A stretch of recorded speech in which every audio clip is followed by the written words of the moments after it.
Seja bem-vindo para esse vídeo.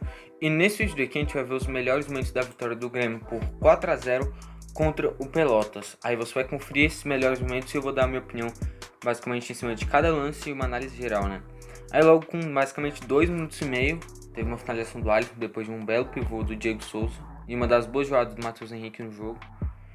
Aí uma finalização do Pelotas, jogada individual do Juliano do Pelotas, que foi um dos grandes destaques na partida, na minha visão. Uma boa finalização por uma defesa do Breno, como a gente já comentou na nossa live.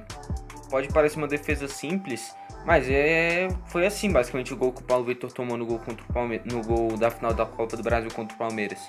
Então a gente tem que começar a enaltecer até essas defesas que na teoria são mais básicas, né? Porque tendo em vista nos outros dois goleiros é complicado. A gente tem que enaltecer esses lances mais simples, porque a gente sabe que os outros goleiros provavelmente tomariam esses gols. Uma finalização para fora aqui do Heitor. Bela cobrança de falta do Marcelo e um milagre do Breno. Mais uma bela defesa do Breno, né? Essa foi a segunda defesa do Breno na partida. E essa com certeza foi mais difícil, né? Foi uma bela defesa e uma boa cobrança de falta. E aí o Ricardinho, logo depois de entrar, fez esse gol daí. Depois de uma boa jogada do Diego Souza com o Alisson. Aí foi pro Tassiano. Eu achei que o Tassiano jogou muito bem dessa vez. Eu vou tentar parar de pegar no pé dele. Eu acho que eu pego muito no pé dele, muitas vezes merecido, mas vou tentar parar de pegar no pé dele. Aí teve o gol do Ricardinho e agora o gol do Alisson, né? Erro na saída de bola. Eu vi na narração e muita gente opinando que foi falha do goleiro. Eu penso diferente. Foi falha, na minha visão, do zagueiro, que deixou a bola escapar. E aí o gol do Diego Souza, né? Bateu muito bem, desviou na barreira. Mas eu penso o seguinte: óbvio, o goleiro poderia ter feito outra coisa, mas a culpa não é dele se o zagueiro não dominou a bola. Ele tocou, óbvio, tinha a marcação do Grêmio por perto. Antes a gente tem que falar desse golaço do Ferrinha, né? Aí teve a polêmica se foi falta ou não. Na minha opinião, não sei, eu tô em dúvida. Mas, óbvio, vou ter essa tendência. Eu acredito que foi ombro com ombro. Não vi direito o lance, mas no momento que eu vi, pareceu que foi ombro com ombro. Aí quase o gol do Tassiano, né? Só completando aqui daquela tomada de decisão do goleiro do Pelotas, o que eu penso é o seguinte: ele poderia ter tomado outra decisão, poderia ter tocado para outro cara, poderia ter dado um chutão, poderia ter dado um lançamento. Isso tudo é verdade.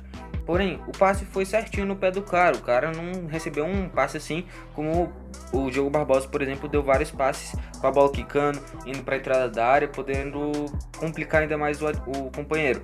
Esse passe do goleiro foi certinho, direitinho pro zagueiro do Pelotas. A questão é que o zagueiro do Pelotas não teve aquela certa comunicação, né? A equipe não avisou ele que tava chegando os caras do Grêmio, a marcação do Grêmio em torno.